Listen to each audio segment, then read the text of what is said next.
wala akong ano nila. Ayan. At last, andito na po kami sa Kingdom Hall ng Nilak nila. Subay. Ayan po si Ate Joyet, binubuksan yung pinto. Hindi niya mabuksan. Kulang. Tingnan po natin, silipin po natin sa loob kung ano ba nangyari.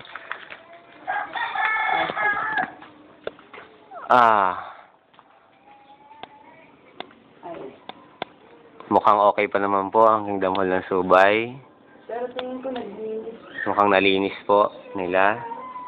Ito po yung sitwasyon ngayon dito sa Kingdom Hall. Okay. Parang ready silang magpulang yun. Oo. Okay. Okay. Dadalawin naman po namin ngayon ang mga kapatid. Pupuntahan namin sila dito sa amihanan ng Subay.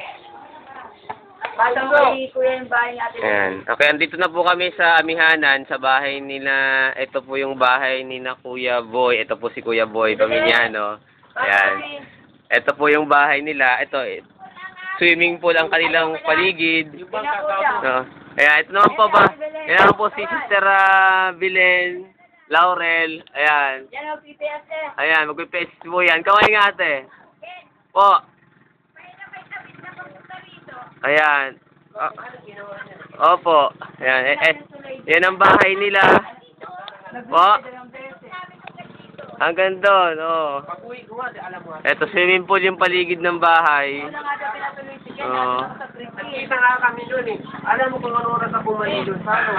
Alas ay kano pa biyahe na humapon. Po. Kung wala ako, lulubin na ako dyan. Oo. Ito, ayan. Ito ang bahay nila. Ano? May libre kang fish pan. Ang dami tilapia doon sa loob nila. Yung mga nahuli sa lambar. Ito kami, nakatungtong lang po kami sa kahoy. Kasi ito yung bahay nila Kuya Boy. Ayan. May nga. Ayan ang pinto nila. Hindi kung humangin pa. Siguro lakas ng alo. Sira ito. No? Opo. Saan po yun? Ina-contact ko nga kayo. Hindi ko naman kayo makontak eh.